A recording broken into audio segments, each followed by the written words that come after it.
Good morning students. देखिए अपन ने कल पहला यूनिट कर लिया था ख़त्म, उसके बाद अपन सेकेंड यूनिट स्टार्ट करते हैं। तो सेकेंड यूनिट में क्या है, देखिए यूनिट 2 गाउस का नियम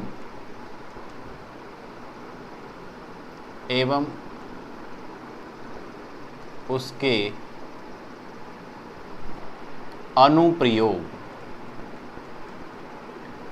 तो अपन इसके अंदर गाउस का नियम पढ़ने वाले हैं। गाउस का नियम से किस तरह से अपन विद्युत फ्लक्स ज्ञात करेंगे, उसका फॉर्मूला अपन ड्राइव करेंगे। पहले अपन ये समझते हैं कि विद्युत फ्लक्स क्या होता है, उसके बाद गाउस के नियम के द्वारा क्या क्या अपन फाइंड कर सकते हैं, कौन कौन से अनुप्रयोग हैं वो अपन स्टडी करने वाले हैं। तो सबसे पहले स्टार्ट करते हैं गाउस के नियम से। तो गाउस के नियम को के अंदर कुछ पॉइंट्स आएंगे, जैसे विद्युत फ्लक्स क्या होता है, ये सारी चीज़ें। तो सबसे पहले अपन विद्युत फ्लक्स देखते हैं। विद्युत फ्लक्स के अंदर एक आता है सदिश क्षेत्रफल। तो वो क्या होता है, सबसे पहला टॉपिक, जीरो टॉपिक अपन स्टार्ट करते हैं, सदिश क्षेत्रफल।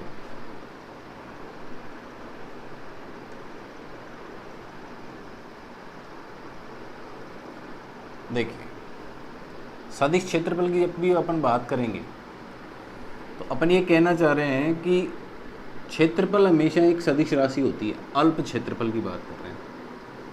ये कोई क्षेत्रफल है, मान लीजिए सपोज करो एस, इसमें कोई अल्प पार्ट लेते हैं, छोटा सा भाग लेते हैं अपन इसका, तो ये क्या होगा, एक सदिश राशि होती है। एस वेक्टर होता है, डी एस वेक्टर हो गया ये। अगर इसका क्षेत्रफल अपने पास डी एस है, इसकी जो दिशा है वो हमेशा इसके तल के लंबवत दिशा में होती है। यानी जैसे मान लीजिए बोर्ड है, अब ये एक क्षेत्रफल है, अब इसकी डायरेक्शन क्या होगी, इसके तल के लंबवत, यानी इस बोर्ड के लंबवत बाहर की तरफ। ठीक है, यानी जिधर अपन देख रहे हैं, जैसे बोर्ड को मैं यहाँ से देख रहा हूँ तो ये दिशा इसके तल के लंबवत बाहर की तरफ, ये धनात्मक दिशा कहलाती है। और उधर की तरफ जो इसके पीछे वाली दिशा है वो क्या होती है, उसकी ऋणात्मक दिशा। जिधर से अपन देख रहे हैं, अगर बोर्ड के पीछे जाके देखेंगे तो वो डायरेक्शन पॉजिटिव हो जाएगी, ये नेगेटिव हो जाएगी। ओके, तो ये सदिश क्षेत्रफल मैंने इसलिए बताया क्योंकि आपको एक कन्फ्यूजन हो सकता है कि क्षेत्रफल भी क्या सदिश राशि होती है। तो हाँ जी, क्षेत्रफल भी सदिश राशि होती है और इसकी दिशा इसके तल के लंबवत होती है।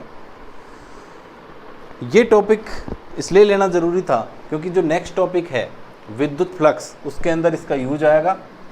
तो अपन सबसे पहला टॉपिक इस चैप्टर का देखने वाले हैं, विद्युत फ्लक्स।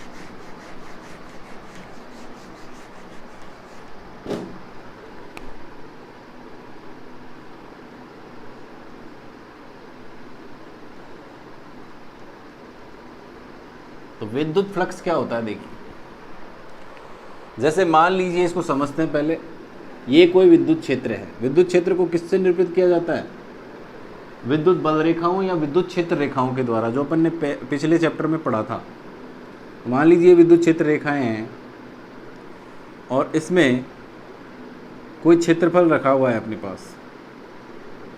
सपोज करिए ये हमारे पास कोई क्षेत्रफल रखा हुआ है।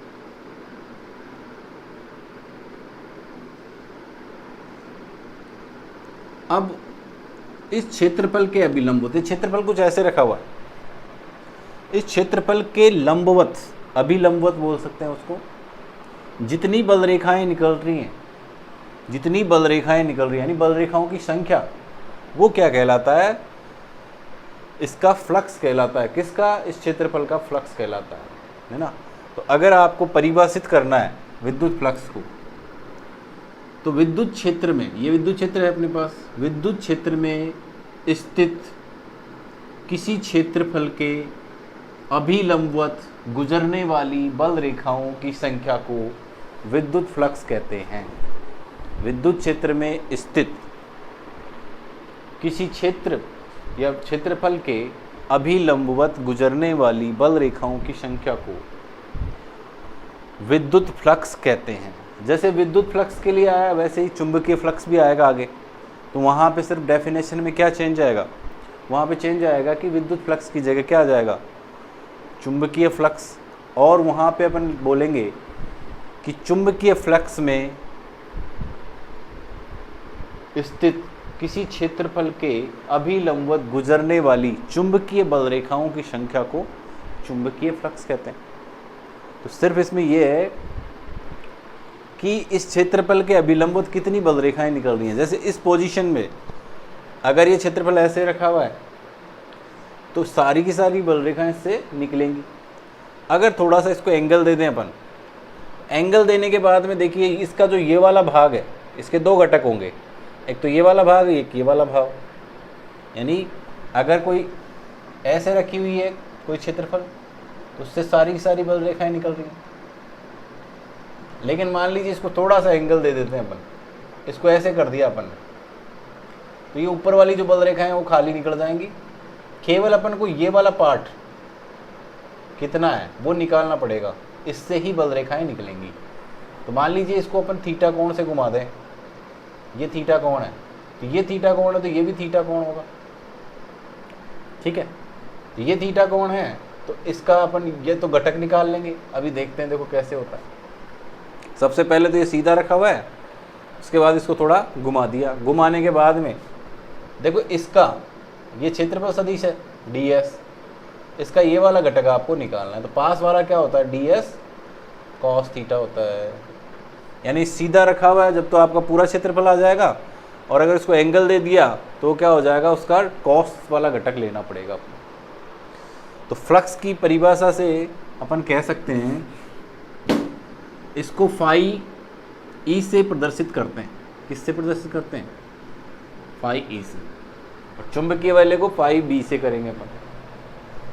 तो यहाँ पे अपन देख सकते हैं कि फाई ई बराबर विद्युत क्षेत्र तो आएगा ही आएगा, डॉट उस एंगल के हिसाब से अगर देखें तो ये आ जाएगा ds cos थीटा।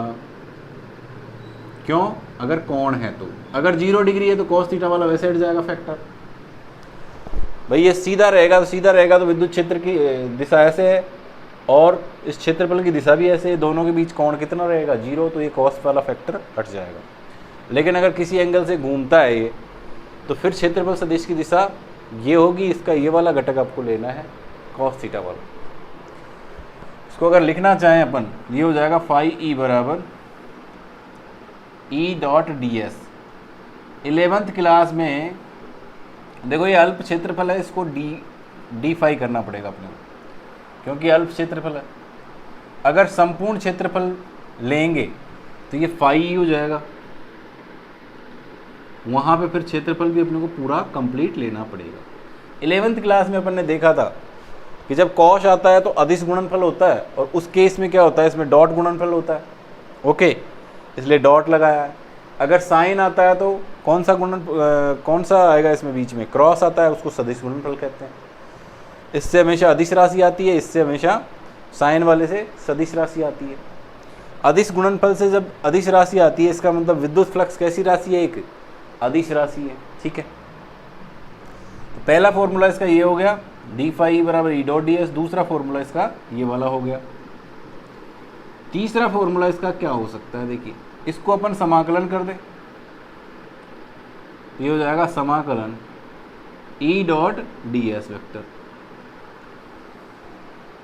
कौन सा समाकलन कर रहे हैं इसका, सरफेस इंटीग्रल, यानी यहाँ पे कौन सा इंटीग्रल आ रहा है, सतह का, यानी कि क्षेत्रफल का, तो उसको अपन सतह वाला, इसलिए यहाँ पे सेल एस लिखेंगे।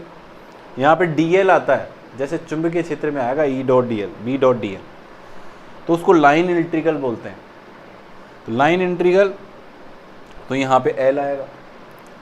तो ये हो गया सेकंड, थर्ड और फोर्थ। इसमें आपको ध्यान रखना है, ये बहुत ही इंपॉर्टेंट है, बंद सतह के लिए अगर कोई सतह बंद है, जैसे एक गोला है चारों तरफ से बंद है, एक बॉक्स है चारों तरफ से बंद है, ठीक है, तो उस केस में अपन क्या करेंगे, इस फाई का मान फॉर्मूला तो सेम रहेगा, लेकिन यहाँ पे एक सर्किल बना देंगे ई डॉट ds। यहाँ सर्किल का मतलब है कि पृष्ठ कैसा है, बंद है एकदम। मेरे ख्याल में आप ये सारे फॉर्मूले समझ गए होंगे। अब देखते हैं कि इसका मात्रक क्या होगा।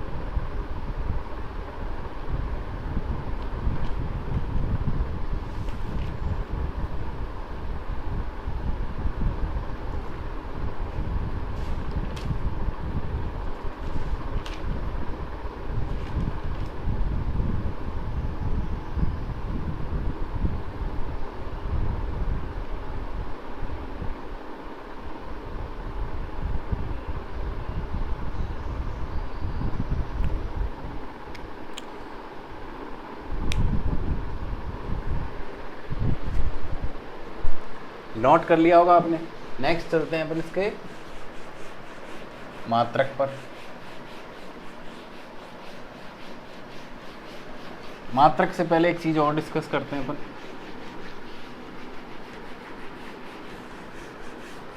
ये जो फ्लक्स है वो किन किन राशियों पर निर्भर करता है, देखिए।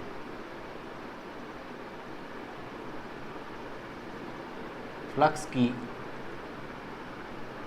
निर्भरता किस किस बातों में निर्भर करेगी। फाई बराबर फॉर्मूला है हमारे पास E डॉट एस वैक्टर बराबर ई एस कॉस थीटा। तो यानी किस किस निर्भर करता है, पहली चीज तो विद्युत क्षेत्र पर निर्भर कर रहा है। विद्युत क्षेत्र का मतलब विद्युत बल रेखाएं हैं, ठीक है। दूसरी चीज किस पर निर्भर कर रहा है, क्षेत्रफल पर निर्भर कर रहा है।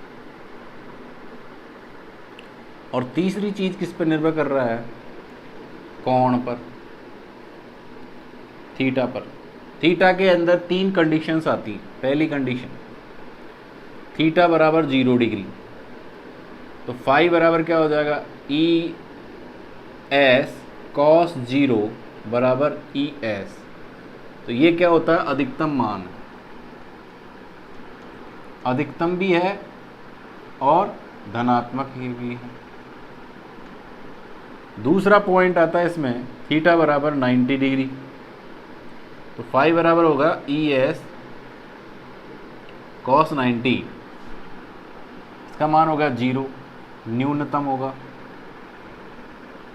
और तीसरा है इसमें थीटा बराबर 180 डिग्री, तो फाई का मान क्या आ जाएगा, ई एस कॉस 180 डिग्री बराबर माइनस ई एस, इसका मतलब ऋणात्मक मान हो गया।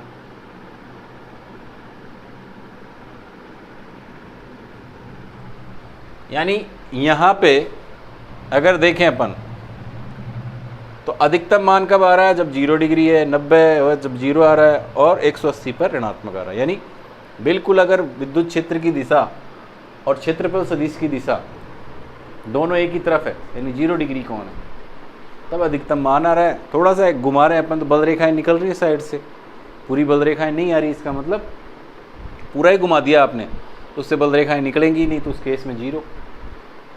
और 180 डिग्री का मतलब है कि विद्युत क्षेत्र जो क्षेत्रफल है उसको पूरा ही उल्टा कर दिया आपने, तो फिर क्षेत्रफल सदिश की दिशा विपरीत दिशा में हो जाएगी और उस केस में ऋणात्मक माना जाएगा।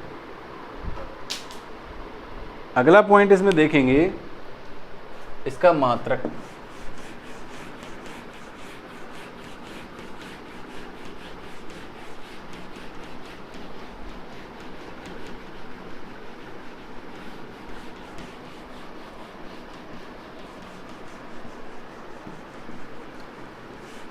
मात्रक देखिए क्या क्या हो सकते हैं इसके।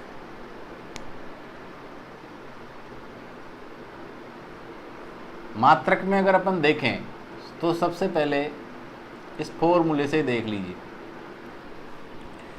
एस एक क्षेत्रफल है और क्षेत्रफल का मात्रक अपन जानते हैं क्या होता है, मीटर स्क्वायर। और ई एक विद्युत क्षेत्र है, विद्युत क्षेत्र का मात्रक क्या होता है। विद्युत क्षेत्र के दो मात्रक मैंने बताए थे पहले चैप्टर में। कौन कौन से? एक तो F बराबर क्यू ई से अपन ने निकाला था, तो यहाँ से E बराबर क्या हो जाएगा? F upon Q. F का मात्रक न्यूटन होता है, इसका कूलाम होता है। एक तो विद्युत क्षेत्र का मात्रक था न्यूटन पर कूलाम, और दूसरा क्या था? वोल्ट पर मीटर। E बराबर एक फॉर्मूला होता है V/D, थर्ड चैप्टर में आपको बताऊंगा ये। तो यहाँ से V का मान होता है वोल्ट और ये होता है मीटर में, तो V/M। ये दो मात्रक बताए थे मैंने। तो इसी हिसाब से इसके मात्रक क्या क्या हो जाएंगे? पहला मात्रक तो हो जाएगा इसका न्यूटन पर कूलाम और इसका हो जाएगा मीटर स्क्वायर। दूसरा मात्रक क्या होगा इसका?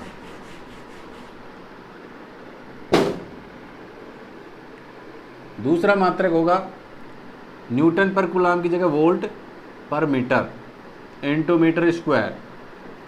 तो ये भी एक इसकी घात इससे कट जाएगी, तो ये हो जाएगा वोल्ट इनटू मीटर। ये थोड़ा सा प्रचलित है, ज़्यादातर आपको यही लिखा हुआ मिलेगा। तो फ्लक्स के दो मात्रक आप ध्यान रखिए, न्यूटन पर कूलाम मीटर स्क्वायर और वोल्ट इनटू मीटर। ये इसके मात्रक हो गए। नेक्स्ट है इसकी विमा। विमा कैसे निकालेंगे? देखिए, विमा को देखिए इसी फॉर्मूले से निकाल लेते हैं। E बराबर क्या होता है फॉर्मूला? F बराबर क्यू ई। E बराबर क्या हो जाएगा? F अपॉन क्यू हो जाएगा। ओके, इसमें रख देंगे अपन F upon Q into S. F का मात्रक होगा M1L1T-2 और ये हो जाएगा L2, क्योंकि S क्षेत्रफल है, मीटर स्क्वायर होता है, मीटर किस में लिखा जाता है? L में। और Q का अपन जानते हैं A1T1 होता है। सॉल्व कर लेंगे तो ये हो जाएगा M1 L2 यहाँ से, L1 यहाँ से, तो क्या हो जाएगा? L3। ये T1 है तो ऊपर जाके माइनस का हो जाएगा, T-3 हो जाएगा, और ये हो जाएगा A-1। ये इसकी विमा हो जाएगी, फाई की विमा ये हो गई। ओके, तो ये था अपने पास विद्युत फ्लक्स। देखिए, अब इस चैप्टर में अपन ये करने वाले हैं कि कुछ एग्जाम्पल साथ ही साथ अपन करते जाएंगे। ओके, तो इससे रिलेटेड कुछ एग्जाम्पल्स अपन कर रहे हैं। जैसे एग्जाम्पल नंबर 1 देखते हैं अपन सबसे पहले।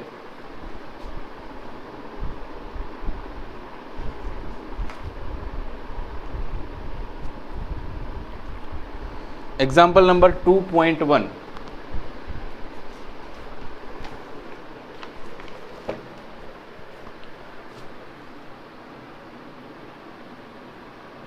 इसमें क्या कह रहा है? एक विद्युत क्षेत्र दे रखा है अपने को। सबसे पहले विद्युत क्षेत्र का मान कितना दे रखा है? E वेक्टर बराबर 200 I cap plus 300 J cap volt पर मीटर, या आप इसको ऐसे भी लिख सकते हैं वोल्ट मीटर की घात -1 में स्थित है। यानी इस विद्युत क्षेत्र के अंदर क्या स्थित है? एक क्षेत्रफल स्थित है। उस क्षेत्रफल का मान क्या दे रखा है इसमें? S वेक्टर बराबर 5 गुणा 10 की घात -3 J कैप मीटर स्क्वायर, ये दे रखा है। अब पूछ रहा है फ्लक्स। फ्लक्स का फॉर्मूला अपन जानते हैं, अभी अपन ने पढ़ा। ये होता है E dot S vector dot गुणनफल, और मैंने 11th क्लास में आपको डॉट गुणनफल सिखाया था IJK की फॉर्म में। वो कैसे होता है देखिए, IJK के फॉर्मूले के अंदर देखिए, पहले अपन रिवाइज कर लेते हैं। जैसे मान लीजिए A डॉट B है, A का मान है अपने पास A1 I कैप, या आप इसको लिख सकते हैं AX I cap plus AY J cap plus AZ के कैप, और ये एक बी है हमारे पास, बी एक्स आई कैप प्लस बी वाई जे कैप प्लस बी जेड के कैप, ये अपने पास आई जे के की फॉर्म में सदिश राशियां दी हुई हैं। अब आप इसको डॉट प्रोडक्ट करना चाहते हैं तो क्या करना होता है, ए एक्स आई कैप प्लस ए वाई जे कैप प्लस ए जेड के कैप, ये रखा हुआ है, डॉट बी एक्स आई कैप प्लस बी वाई जे कैप प्लस बी जेड के कैप, ये रख दिया। अब x वाले को x से गुणा करना है, यानी i वाले को i से गुणा करेंगे तो i डॉट i 1 हो जाता है, और बाकी i डॉट j करोगे या j डॉट i करोगे तो 0 हो जाता है। सबसे पहले मान लो अपन इसको गुणा करें, तो इसको इससे गुणा करेंगे, फिर इससे करेंगे, फिर इससे करेंगे, तो केवल i डॉट i 1 होता है, बाकी सारे 0 होते हैं। तो इसका मतलब ये वाला फैक्टर इससे गुणा होगा, वही बचेगा 1। क्या आएगा इसका मान, ax bx, i dot i 1 हो जाएगा। उसी प्रकार इस सेकंड फैक्टर को तीनों से गुणा करेंगे तो केवल j से j होगा, वही 1 होगा, बाकी सारे 0 हो जाएंगे। तो यहाँ पे क्या आ जाएगा, ए वाई बी वाई प्लस ऐसे ये ए जेड बी जेड आ जाएगा।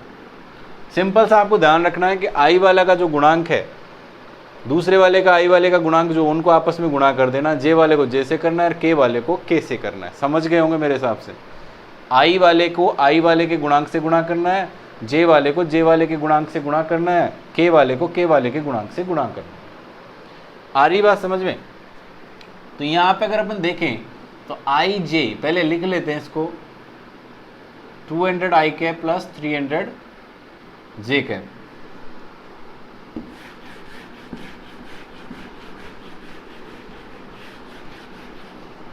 यहाँ रख लीजिए। दूसरा है अपने पास 5 × 10⁻³ j कैप। तो बताइए इसमें i वाले को i से गुणा करें, लेकिन i तो है ही नहीं यहाँ पे, तो 0 मानेंगे, जो नहीं है वो 0 मानेंगे ना। 0 से गुणा करा तो ये तो 0 हो गया। अब इसको गुणा करें यहाँ पे, तो j वाले से j से गुणा करेंगे तो क्या होता है, इसके गुणांकों को आपस में गुणा कर दीजिए।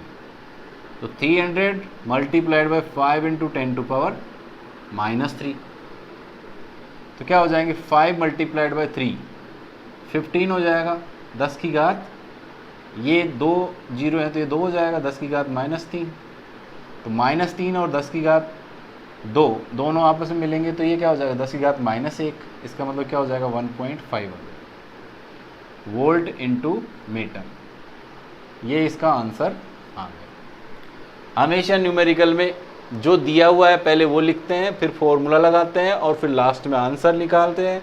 आंसर में मात्रक जरूर लिखते हैं। इसमें 4 स्टेप बहुत ही इंपॉर्टेंट है। दिया क्या है आपको, फॉर्मूले का सॉल्यूशन, देन आंसर लाने के बाद उसमें मात्रक। आ गया होगा आपको समझ में? ठीक है, और करते हैं। देखिए एक एग्जांपल,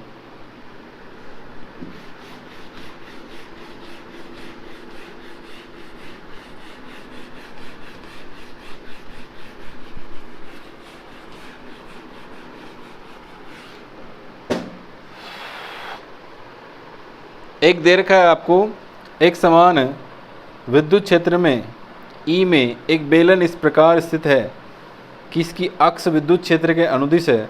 प्रदर्शित कीजिए कि बेलन से पारित विद्युत फ्लक्स का मान 0 है। ये एग्जाम्पल नंबर अपने पास 2.2 है। इस एग्जाम्पल में क्या बता रहा है कि एक बेलन रखा हुआ है। ये लीजिए, ये बेलन है, ये घर वाला बेलन नहीं समझ जाए, इस तरह से सिलेंडर टाइप में। इस बेलन की जो अक्ष है उसी की दिशा में विद्युत क्षेत्र है। ठीक है, इसी की दिशा में विद्युत क्षेत्र है। इस विद्युत क्षेत्र की दिशा और इसके अक्ष की दिशा सेम है। तो सवाल ये है कि इससे जो फ्लक्स है निकलने वाला उसका मान 0 है, ऐसा आपने को सिद्ध करना है। सिद्ध करना है तो देखिए, सिद्ध करने के लिए अपन क्या करते हैं, इसमें 3 सतह ले लेते हैं। एक तो क्षेत्रफल ये है इसका अल्प क्षेत्रफल, इस पूरे का क्षेत्रफल S मान लेते हैं। ठीक है, इसकी दिशा क्या होगी ये, और विद्युत क्षेत्र की दिशा भी क्या है, इसी दिशा में है। एक क्षेत्रफल अपन ये ले लेते हैं और इसकी दिशा क्या होगी, ये वाली, इसका टोटल क्षेत्रफल एस है। ओके, एक क्षेत्रफल इसके वक्र पृष्ठ पे भी ले लेते हैं, इसकी डायरेक्शन क्या आएगी, ये वाली, और विद्युत क्षेत्र यहाँ पे क्या है, इस डायरेक्शन में, यहाँ पे विद्युत क्षेत्र क्या है, इस डायरेक्शन में। तो इनकी तीन सतह हैं, तीनों सतह को अपन ने एक अल्प अल्प क्षेत्रफल मान लिया है, क्षेत्रफल सदिश मान लिया है। अब अपन फ्लक्स निकालने वाले हैं। जब अल्प क्षेत्रफल ले रहे हैं तो अपन फॉर्मूला लगाएंगे इंटीग्रेशन ई dot D S vector.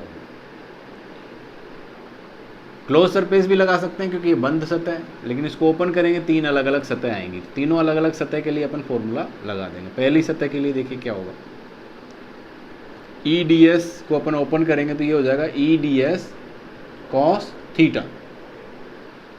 E D S cos 0 का मान देखिए, सबसे पहला अगर सतह देखें अपन, ये है अपने पास S1, इसका नाम क्या है S1, ये क्या है अपने पास S2 और ये क्या है अपने पास S3।